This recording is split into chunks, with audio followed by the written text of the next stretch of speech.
6 former Trump officials and allies predict that Donald Trump will rally agencies across the U.S. government to assist him in deporting record numbers of immigrants, building on his first-term efforts to use all available resources and pressure so-called sanctuary jurisdictions to cooperate.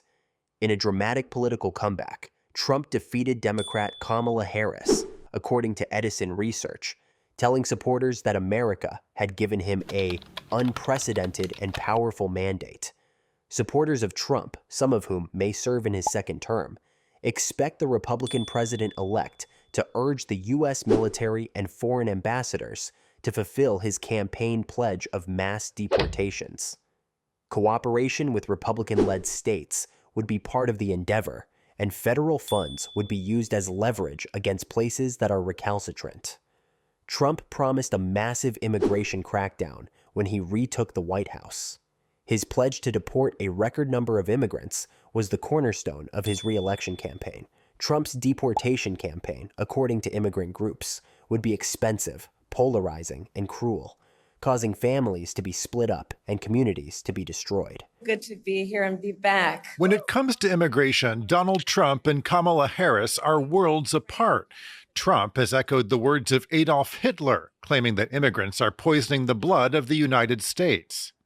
And it's true. They're destroying the blood of our country. That's what they're doing. They're destroying our country. While Harris has shown empathy for asylum seekers. Most people don't want to leave home.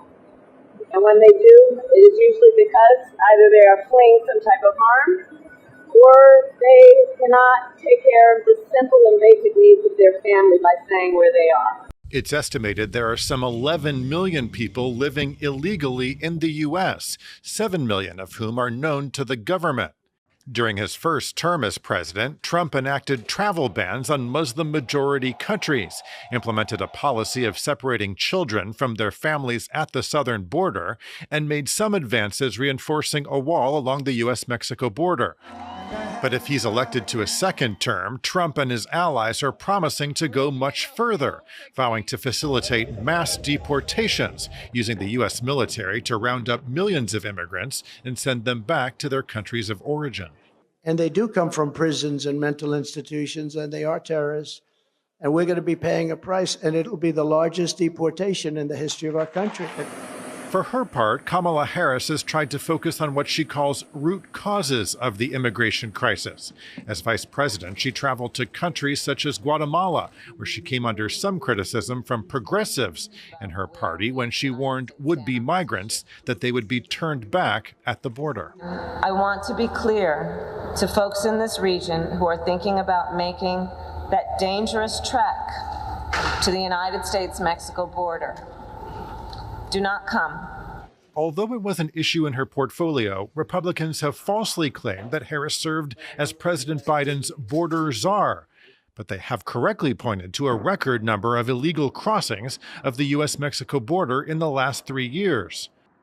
According to Edison Research exit polls, 56% of voters said that most illegal immigrants should be permitted to apply for legal status, while 39% of voters believe that they should be deported. Trump found it difficult to increase deportations while in office from 2017 to 2021. According to federal records, Biden deported more people in fiscal year 2023 than any Trump year, including speedier returns to Mexico by U.S. border officials, as well as immigration removals. An immigration advocacy group called the American Immigration Council calculated that deporting 13 million illegal immigrants in the United States would cost $968 billion over just over 10 years. More than 15 immigration-focused attorneys with the ACLU's national office prepared for a potential Trump comeback throughout the year, according to Lee Gallant, an attorney who spearheaded the opposition to the controversial family separation policy.